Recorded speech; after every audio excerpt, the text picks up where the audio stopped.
Tommy diganggu oleh sesosok wanita berpakaian putih.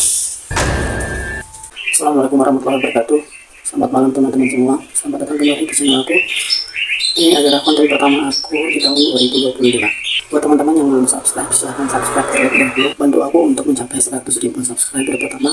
Di 100.000 subscriber pertama, insya Allah nanti aku akan berikan gift ke beberapa subscriber ataupun penonton yang terpilih. Di konten kali ini aku akan membawakan sebuah cerita mistis ataupun cerita horor, yang mana cerita ini aku ambil dari sebuah film yang berjudul Pengabdi Setan. Produksi sekitar tahun 1980-an, kemudian tayang mulai tahun 1981. Dan film ini merupakan salah satu film horor terseram yang ada di Indonesia pada zamannya, dan sekarang pun kalau kita nonton film tersebut masih terasa sangat seram sekali. Nah, tanpa berlama-lama teman-teman, silakan. Tapi disclaimer dulu ya teman-teman, cerita ini bukanlah merupakan sebuah kisah nyata, tapi sangat seram sekali. Kisah ini dialami oleh satu keluarga yang sangat kaya raya, namun jauh dari agama. Keluarga tersebut terdiri dari satu orang ayah yang bernama Pak Munarto, istri Pak Munarto bernama Ibu Mawarti, anak pertama yang bernama Rita, anak terakhir yang juga anak laki-laki yaitu Tommy. Selain itu ada juga satu orang pembantu yang bertugas untuk menjaga rumah bernama Pak Karto. Kisah misterius ini dialami oleh keluarga tersebut, di mana pada satu hari Ibu Tommy meninggal dunia. Ketika itu Ibu Tommy yaitu Ibu Marti meninggal dunia, kemudian dimakamkan secara agama Islam. Nah, biasa tuh kan ketika seorang muslim meninggal dunia, lalu malamnya ada acara takziah gitu kan. Sama seperti yang dilakukan oleh keluarga Pak Munarto ini ketika selesai pemakaman dari istrinya yaitu Ibu Marti, keluarganya pun melaksanakan takziah di malam pertama di rumahnya. Meskipun mereka jauh dari agama dan bisa dibilang kurang pemahaman akan ilmu agama, tapi mereka tetap memakamkan dan melakukan takziah terhadap almarhum Ibu Tommy yaitu Ibu Mawarti.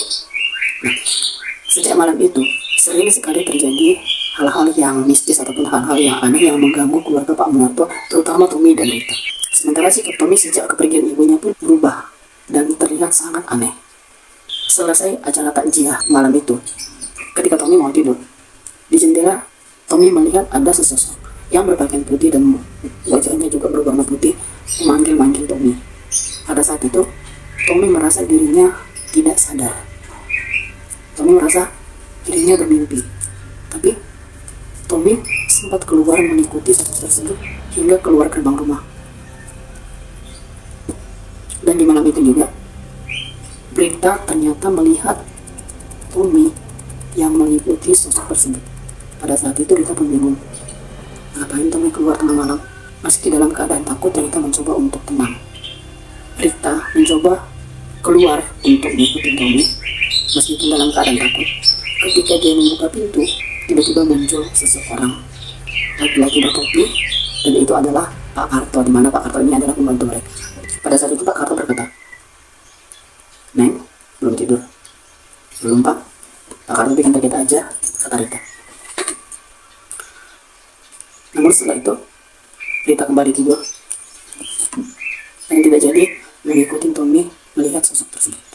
Kemudian keesokan harinya, Rita mengecek sama Tommy. Rita mengatap dan memanggil, "Tommy, Tommy." Lalu Rita membuka pintu.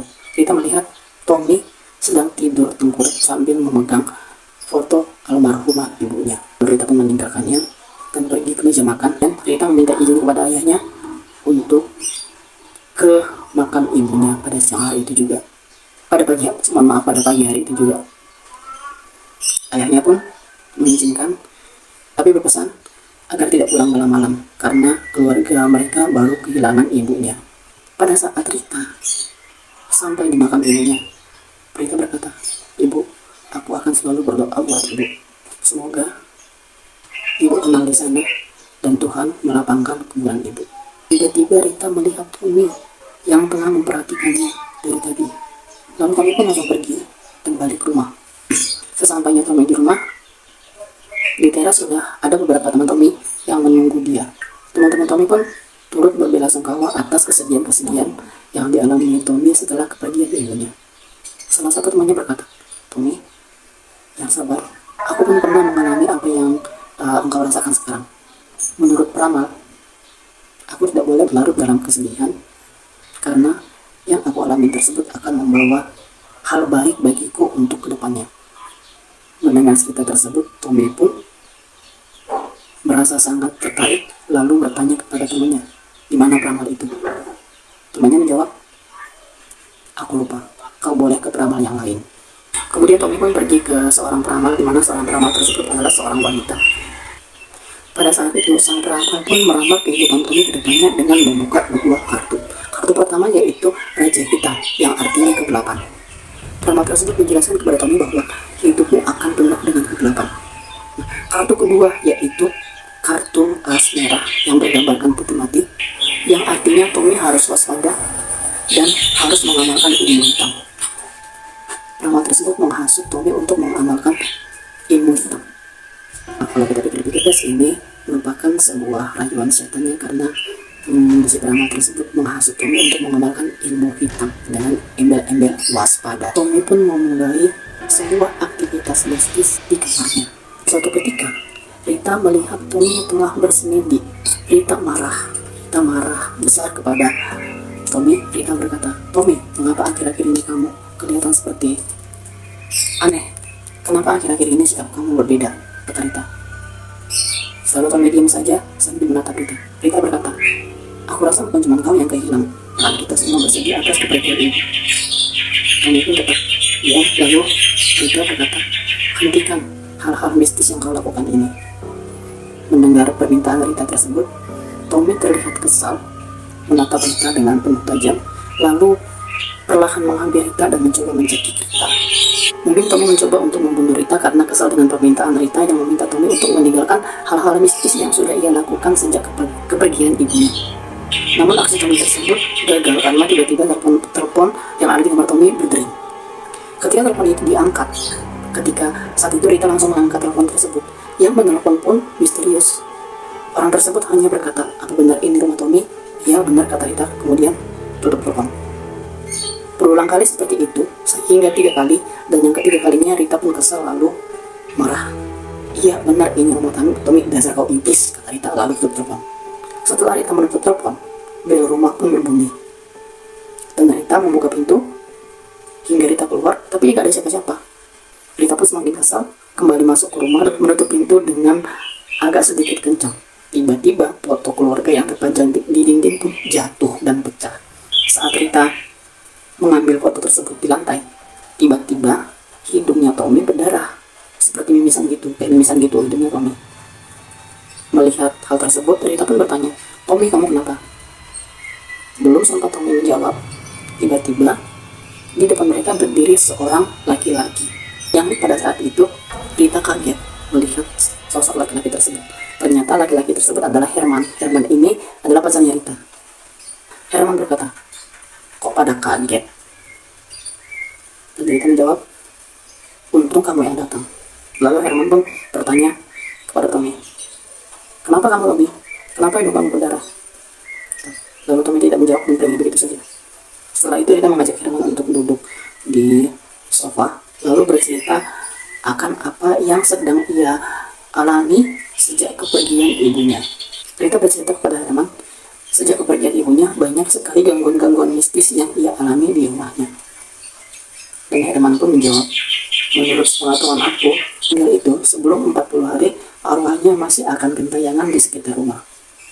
Rita pun merespon, kamu bikin takut aja, kamu nakut-nakutin aja, begitu kata Rita.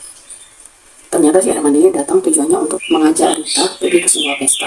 Di suatu hari ketika ayah Tommy sedang bekerja di kantor, teman-teman dari ayah Tommy pun menyarankan kepada ayah Tommy, yaitu Pak Munarto, untuk memanggil pembantu untuk mengurus rumah, karena semenjak kepergian ibunya Tommy, rumahnya jadi nggak keurus. Tommy sibuk sekolah dan Rita pun sibuk kuliah. Akhirnya untuk dalam rumah itu nggak ada yang ngurusin, kecuali yang bagian luarnya rumah, kayak bagian gerbang depan rumah yang bagian luar itu memang ada yang ngurusin, itu Pak Karto. Tapi untuk bagian dalamnya tuh nggak ada, sehingga rumahnya nggak kurus. Pak Munarto pun setuju, lalu menghubungi sebuah biro jasa pembantu. Sehari setelah Pak Munarto menghubungi biro jasa pembantu tersebut, ketika malam hari, ketika Rita, Tommy, dan Pak Munarto sedang makan malam, bel pun berbunyi. Lalu Tommy bergegas untuk membuka pintu, dan Tommy kaget melihat seorang wanita berdiri berpakaian hitam dan berkerudung hitam, dan wanita itu mirip sekali dengan peramal yang pernah ditemui Tommy sebelumnya. Wanita tersebut pun memperkenalkan diri, "Saya dari Biro Jasa Pembantu Rumah Tangga," kata wanita tersebut. "Oh ya, oh ya, siapa nama Anda?" kata Pak Munarto. Wanita tersebut pun menjawab, "Nama saya Darmina." Oke. Pak Munarto pun meminta Tommy untuk mengantarkan Darmina ke kamarnya. Tommy memang sempat kaget pada saat membuka pintu karena yang Tommy lihat itu mirip sekali dengan peramal yang pernah dia temui. Tapi Tommy pada saat itu tidak merasakan apa-apa ketika mengantarkan si Bi Darmina tersebut ke kamarnya. Setelah Tommy mengantarkan Bi Darmina ke kamarnya, Tommy pun pergi begitu saja. Namun hal tak yang disangka-sangka, rumah tersebut semakin aneh. Semenjak kepergian ibunya Tommy, sikap Tommy semakin berbeda. Kemudian Rita pun sering merasakan gangguan-gangguan mistis. Namun semenjak kedatangan Bi Darmina tersebut, gangguan-gangguan mistis dan hal-hal mistis lainnya pun semakin terasa di rumah tersebut. Di suatu malam, Rita pun pergi bersama dengan Herman ke sebuah pesta di mana sebelumnya Herman sempat mengundang Rita untuk mengajak Rita ke pesta tersebut. Ketika Rita dan Herman pulang, Pak Karto pun berpesan kepada Rita agar jangan terlalu sering keluar malam-malam dan pulang larut malam. Lebih baik di rumah saja bersembahyang dan kirim doa kepada almarhum ibu. Namun Rita mengabaikan nasihat itu begitu saja karena Rita merasa dirinya sudah dewasa dan tidak perlu dinasihati. Di suatu hari, Herman pun datang lagi ke rumah Rita. Kemudian Rita pun memperkenalkan Bi Darmina kepada Herman. Pada saat itu, Herman merasakan sesuatu yang aneh terhadap Bi Darmina tersebut. Setelah itu Rita pun meminta Bi Darmina agar mereka berdua dibuatkan minuman. Ketika Bi Darmina pergi ke dapur, Herman berkata kepada Rita, "Aku merasakan sesuatu yang aneh dari dia." Jangan aneh-aneh deh, kata Rita gitu.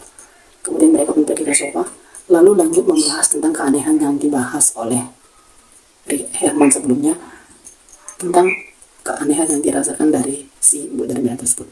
Nah, setelah Rita pun kembali bercerita kepada Herman bahwa dia semakin sering merasakan gangguan-gangguan mistis, gangguan-gangguan jin, gangguan-gangguan setan.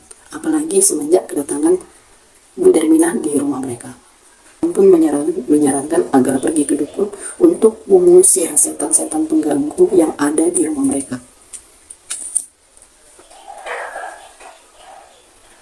Di suatu malam Tommy mimpi buruk. Pada saat itu dia dibawa beberapa makhluk yang mengerikan ke sebuah ruangan bawah tanah. Kemudian seorang wanita mencoba ingin membunuhnya, dan wanita tersebut mirip sekali dengan Bi Darmina. Tommy tiba-tiba terbangun dan berteriak. Mendengar teriakan tersebut, Pak Munarto pun datang ke kamar Tommy. Lalu Tommy bercerita akan mimpinya tersebut. Tommy sempat mengatakan bahwa dia merasakan sesuatu keanehan yang ada sejak kehadiran Bi Darmina.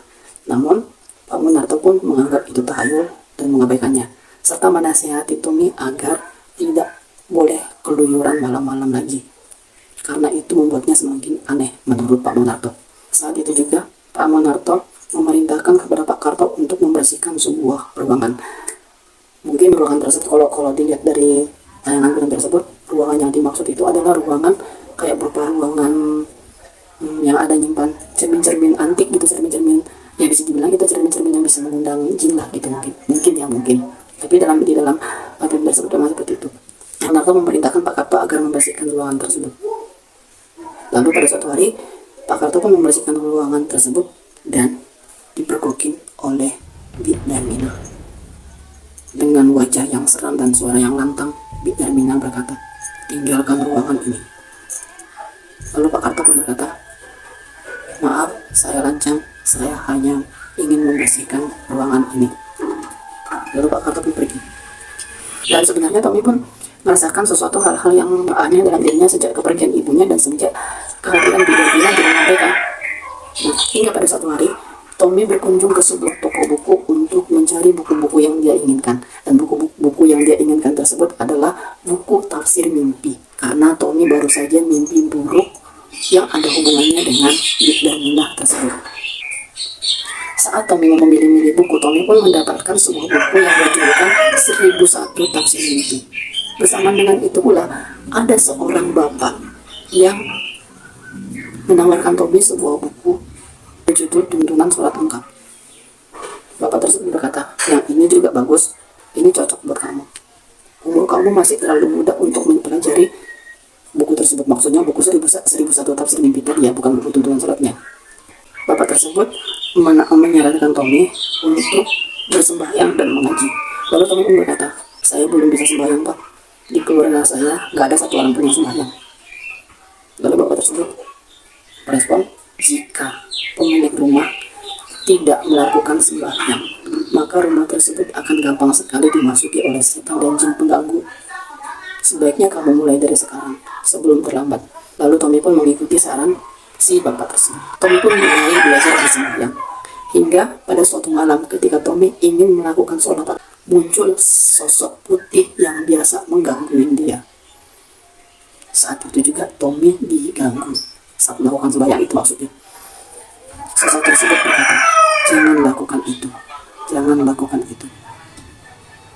Lalu Tommy pun ketakutan hingga tidak jadi melakukan sholat.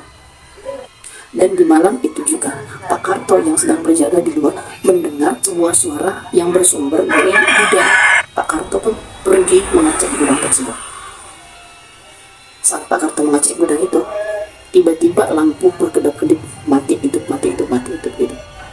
Yang pada akhirnya sesosok setan juga mengganggu Pak Karto hingga membunuh Pak Karto di gudang tersebut. Pagi harinya ketika Tommy memerlukan bantuan Pak Karto, Tommy memanggil Pak Karto. Pak Karto, Pak Karto. Namun Pak Karto tidak menjawab juga. Tommy nyari sampai ke gudang tersebut. Tommy begitu kaget melihat Pak Karto sudah meninggal dunia dalam keadaan tubuh tergantung. Dan keesokan harinya, suatu hal yang mengenaskan lagi kepada Herman, di mana pada saat itu Herman ingin pergi ke Rita untuk mengusir setan-setan pengganggu yang ada di rumah Rita, di mana sebelumnya Rita sempat cerita ke Herman. Namun naas yang menimpa Herman. Saat perjalanan pergi ke dukun tersebut, Herman pun meninggal dunia karena kecelakaan. Pada saat itu Herman mengendarai motor dengan kecepatan yang lumayan tinggi. Namun di perjalanan Herman melihat seorang wanita tua menggunakan kerudung menyeberang. Herman pun berusaha menghindari orang tersebut hingga menabrak sebuah truk dan terpental jatuh ke dalam truk tersebut, di mana truk tersebut berisi kayu. Lalu Herman pun meninggal dunia di dalam truk tersebut akibat benturan-benturan kayu yang membentur tubuhnya.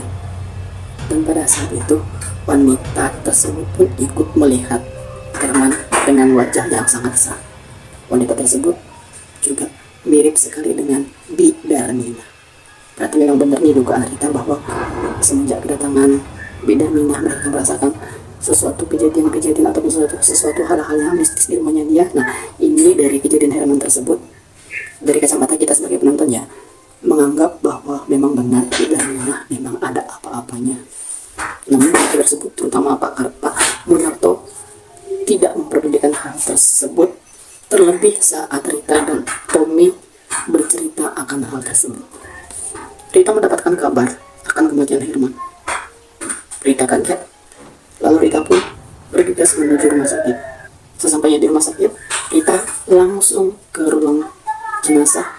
Di ruang jenazah tersebut tiba-tiba muncul seorang petugas yang berpakaian putih. Tapi ini kalau petugas di rumah sakit seperti perawat dan lain itu memang pakaiannya putih ya. Tapi yang membuat kaget adalah kemunculan dari petugas tersebut itu secara tiba-tiba. Itu yang membuat Rita begitu kaget. Petugas tersebut pun bertanya, mau ngapain Neng? Mau nyari jenazah korban kecelakaan Pak atas nama Herman. Oh, yang itu, kata petugas tersebut sambil menunjuk sebuah tempat tidur jenazah. Dan jenazah tersebut adalah Herman. Rita membuka kain kafan yang menutupi jenazah Herman tersebut. Lalu Rita begitu kaget setelah melihat wajah Herman yang diikat dengan kain putih dengan mulut tertutup rapat dan mata melotot. Di suatu ketika Pak Munarto berada di kantor, datanglah seorang tamu yang ingin bertemu dengan Pak Munarto tersebut. Seorang sekretaris menyampaikan pesan tersebut kepada Pak Munarto bahwa ada seorang tamu. Lalu Pak Munarto pun berkata kepada sekretaris tersebut, kalau bukan untuk urusan bisnis, jangan menemui saya di kantor. Kalau hanya untuk keperluan yang bukan bisnis, artinya keperluan pribadi, temui saja saya di rumah, kata Pak Munarto. Baik Pak, akan saya sampaikan, kata sekretaris tersebut. Sekretaris tersebut menyampaikan kepada tamu tersebut, lalu tamu tersebut pulang. Tamu tersebut datang lagi pada keesokan harinya, tapi tamu tersebut hanya ingin menyampaikan pesan melalui sekretarisnya.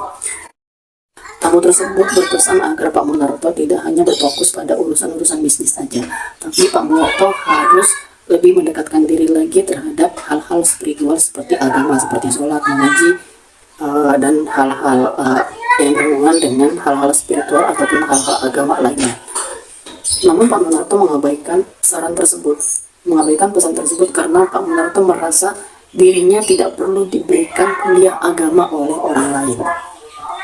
Dan pada suatu malam, Rita kembali diganggu oleh sesosok laki-laki, dan sosok tersebut adalah Herman. Seram ya, padahal Herman sudah meninggal, tapi bisa-bisanya Herman jadi hantu dan mengganggu Rita.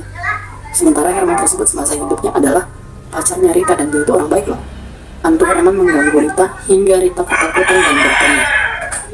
Pada saat Rita berusaha keluar dari kamar, hantu Herman pun terus mengikuti dan mengejar Rita. Dan pada saat Rita berusaha untuk, Rita kan udah keluar dari kamarnya. Rita berusaha untuk kabur melalui pintu rumah, menghindari hantunya, sosok hantu si Herman tersebut. Tapi tiba-tiba seorang laki-laki menepuk pundak Rita, dan itu adalah ayahnya, yaitu Pak Munarto. Dan pada saat itu juga sosok hantu Herman itu hilang, nggak kelihatan lagi. Rita bercerita kepada ayahnya bahwa dia diganggu oleh sesosok gaib, tapi Rita nggak cerita kalau sosok tersebut adalah hantunya Herman. Lalu Rita meminta kepada ayahnya untuk menghubungi dukun supaya hantu-hantu yang suka mengganggu mereka di rumah tersebut diusir. Lalu ayah Rita pun menyanggupi, mengiyakan permintaan Rita, hingga Pak Munarto mengundang seorang dukun untuk mengusir makhluk-makhluk gaib ataupun setan-setan yang mengganggu di rumah mereka. Namun naas kembali terjadi pada dukun tersebut. Dukun tersebut malah meninggal dunia dengan keadaan yang sangat mengenaskan karena dibunuh oleh sosok-sosok setan, jin, dan hantu yang selalu mengganggu rumah dan keluarga Pak Munarto. Melihat kejadian tersebut, Pak Munarto pun mulai membuka pikirannya akan hal-hal yang sering diceritakan oleh Tommy dan Rita, yaitu hal-hal gaib, hal-hal mistis yang sering mengganggu mereka. Pak Munarto mulai terbuka di pikirannya dari hal-hal tersebut. Suatu ketika di malam hari, Tommy sengaja mengikuti Bik dan Nina yang keluar malam-malam dari rumah dan pergi ke suatu tempat. Tommy mengikuti Bik dan Nina tersebut secara diam-diam. Dan tahu nggak Bik dan Nina pergi kemana? Bik dan Nina pergi ke makam ibunya Tommy. Tommy mengikuti Bik dan Nina hingga ke makam tersebut, dan Tommy sangat kaget saat melihat Bik dan Nina diikuti dua sosok hantu lainnya, dan hantu tersebut adalah hantunya Pak Harto dan Herman. Kalau mereka sudah meninggal, dan meninggalnya pun memang dalam keadaan mengenaskan. Sosok dan kedua arwah dari orang tersebut, yaitu Pak Munarto dan Pak Harto, itu jadi hantu yang juga ikut mengganggu rumah dan keluarganya Pak Munarto. Kami memperhatikan aktivitas di dalamnya di sana, dan kami melihat Bik dan Nina berusaha untuk membangunkan jasad ibunya Tommy yang sudah meninggal. Hingga pada akhirnya Tommy melihat ibunya keluar dari kuburan. Lalu Tommy pun berteriak, "Tidak, jangan ganggu ibuku."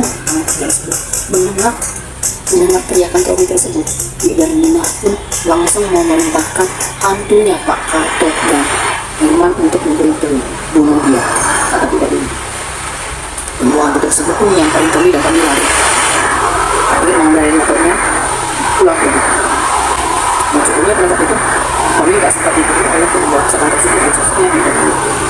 Sampai di rumah, Tommy tergesa-gesa. Di mana? Pak Munarto sudah menunggu Tommy. Karena sebelumnya Tommy ini juga sudah dinasihati untuk tidak keluar malam, dan tidak keluyuran ya. Tapi pada malam itu karena melihat sesuatu yang aneh dari Mina, tidak keluar malam-malam ke sebuah tempat. Tommy pun ngikutin. Pak Munarto pun marah kepada Tommy. Tommy bercerita kepada ayahnya, di mana pada saat itu Rita juga di situ. Tommy bercerita bahwa dia melihat Dik dan Mina mengganggu makan ibunya. Dan Dik dan Mina juga diikuti dua sosok hantunya, Herman dan Pak Munarto. Dan Tommy juga bercerita bahwa Dik dan Mina membangunkan jasad dari Pak Harto dan Herman. Mendengar cerita tersebut, Pak Munarto kembali tidak percaya. Dia menganggap bahwa itu tahu. Dan kita pun berkata, memang semenjak kedatangan dia ke sini, maksudnya kedatangan dia dan Mina, rumah ini jadi semakin angkat, jadi semakin aneh, semakin banyak gangguan-gangguan jin, gangguan goib yang saya alami, kata itu. Pak Munarto masih tidak percaya dan kembali menganggap semuanya itu tahu. Dan Pak Munarto pun berkata kepada Tommy dan Rita, ayo kita cek ke kamarnya. Mereka pun ke kamarnya dan ngecek Dik dan Mina. Ketika Pak Munarto membuka kamarnya Dik dan Mina, nyata Dik dan Mina memang ada di dalam yang sedang diisi rambut. Dik dan Mina berkata, selamat malam. Pak Munarto pun berkata, selamat malam. Mereka pun pergi dan Pak Munarto kembali marah. Itu dia ada di sini, dia nggak kemana-mana. Keesokan harinya ketika Rita dan Tommy berada di sebuah kamar, Tommy masih tidak percaya bahwa Dik dan Mina nggak ngapa-ngapain, bahwa nggak ada apa-apanya dengan Dik dan Mina. Maksudnya nggak ada sesuatu yang aneh dari seorang Dik dan Mina. Tommy ingin membuktikan bahwa Dik dan Mina benar-benar sudah mengganggu makam ibunya. Lalu Tommy berkata kepada Rita, kita harus buktikan kalau dia memang benar-benar mengganggu makam ibu. Maksud kamu gimana? Kayak liburannya, kata Tommy. Pada malam harinya mereka pun ke makam ibunya lalu menggali kuburan ibunya tersebut dalam keadaan hujan deras. Setelah mereka berhasil menggali kuburannya, dan ternyata jasad orang tua mereka, jasad ibu mereka ada di dalam, lengkap dengan kafan dan memang masih itu karena memang baru beberapa hari meninggal, belum 40 hari ya. Mereka pun pulang ke rumah dalam keadaan basah dan baju Tommy pada saat itu berlumpur-lumpur bekas tanah-tanah karena habis menggali makam ibunya. Pak Munarto pun sudah menunggu mereka di rumah. Mereka masuk rumah secara diam-diam karena takut dimarahi. Kedua anak tersebut memang sudah dinasihati agar tidak keluar malam-malam. Sudah berkali-kali dinasihati agar tidak keluar malam-malam.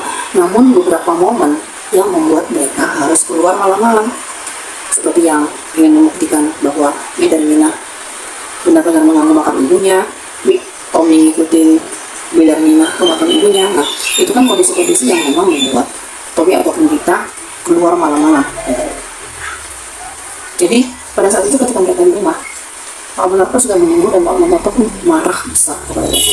Pak Munarto berkata, saya sudah menasihati kalian untuk tidak keluar malam-malam. Debat itu, Pak Munarto marah-marah, dan pada malam itu Tommy minta satu hal ke ayahnya. Tommy minta agar malam itu tidur bersama ayahnya karena Tommy takut. Ayahnya pun mengiyakan, lalu Tommy tidur bersama ayahnya. Ketika Tommy dan ayahnya sedang tidur dan Rita juga tidur di kamarnya, gangguan itu datang lagi. Tiba-tiba pintu kamar Tommy dan ayahnya terbuka.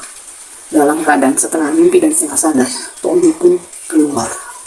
Sesampainya di luar, Tommy diganggu oleh sesosok wanita berpakaian putih, di mana sosok tersebut juga sudah sering mengganggu Tommy sebelumnya.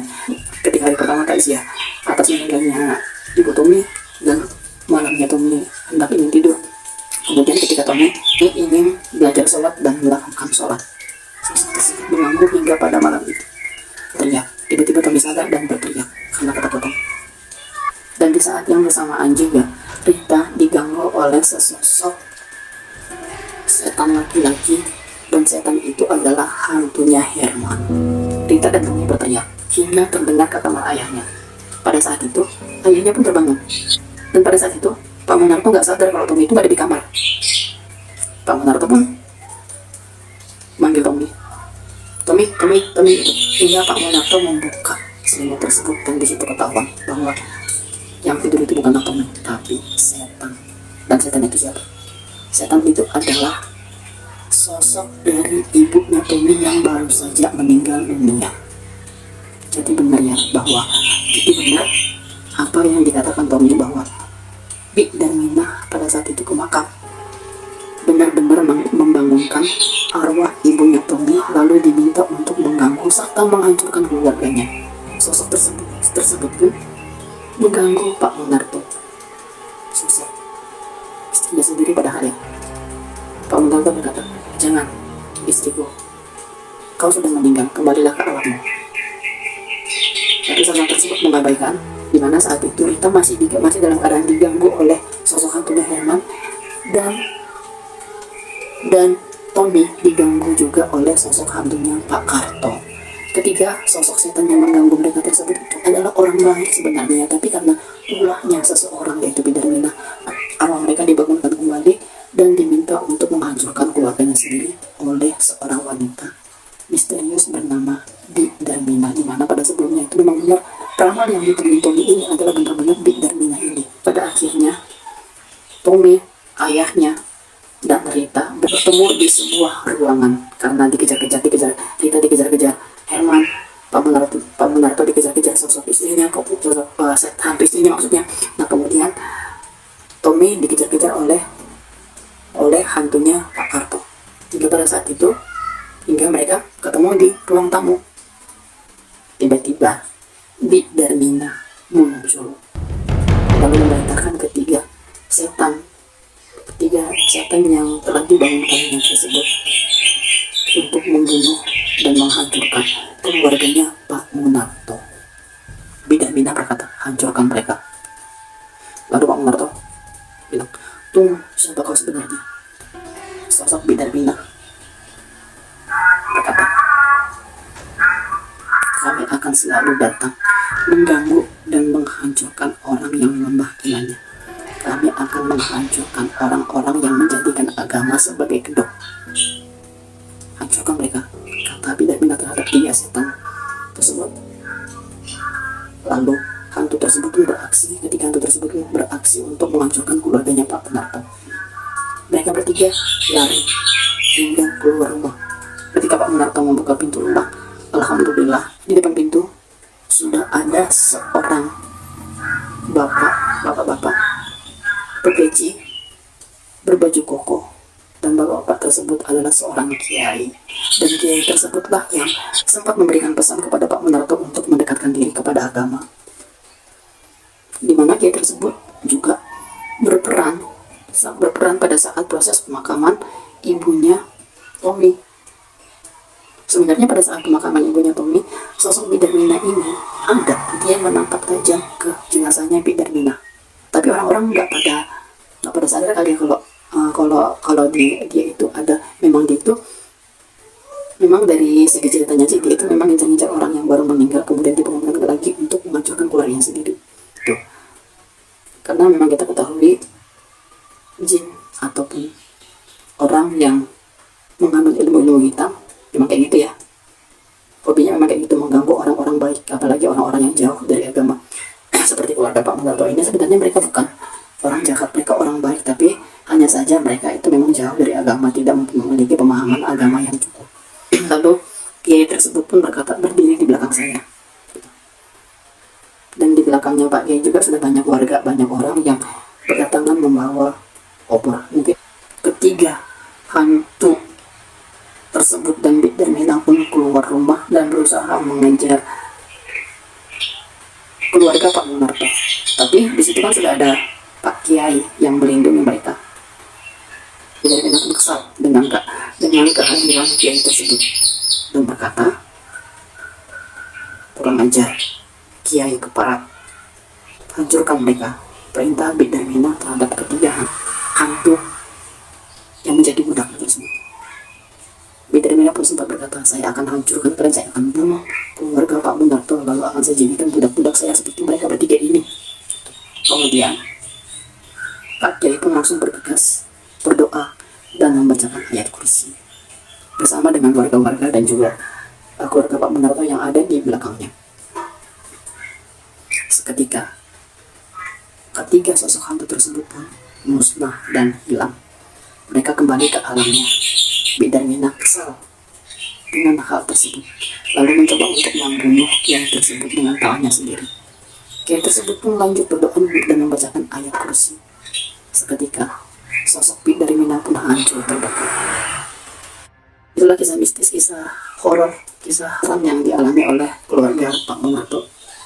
Pesan yang bisa kita ambil dari kisah ini adalah, meskipun kisah ini hanyalah sebuah film, tapi pesan yang bisa kita ambil dari sini adalah, sekaya apapun kita, sesibuk apapun kita, sebaiknya kita mendekatkan diri ke agama, karena tentunya yang bisa memberikan pertolongan, segala-galanya pertolongan itu adalah Allah Subhanahu wa Ta'ala. Pertolongan dari gangguan jin, setan, bahkan pertolongan ini itu Allah yang bisa membantu kita. Jadi memang di akhir ini pesannya sangat bagus sekali dari film tersebut. Oke, buat teman-teman, terima kasih sudah mendengarkan cerita mistis saya, cerita horor aku. Kalau teman-teman suka dengan video ini, silahkan klik like, lalu berikan saran dan masukan di kolom komentar. Nah, jika teman-teman suka juga, jangan lupa share video ini ke teman-teman kalian semua. Bantu aku untuk mencapai jutaan view dan 100.000 subscriber pertama. Dan lagi aku ingatkan, ketika nanti sudah mencapai 100.000 subscriber dan jutaan view, aku akan berikan gift kepada beberapa penonton yang terpilih. Penonton yang berasal dari subscriber aku gitu. Dan jangan lupa juga nyalakan lonceng supaya teman-teman nanti akan selalu mendapatkan notifikasi dari video-video yang baru aku posting. Terima kasih. Wassalamualaikum warahmatullahi wabarakatuh.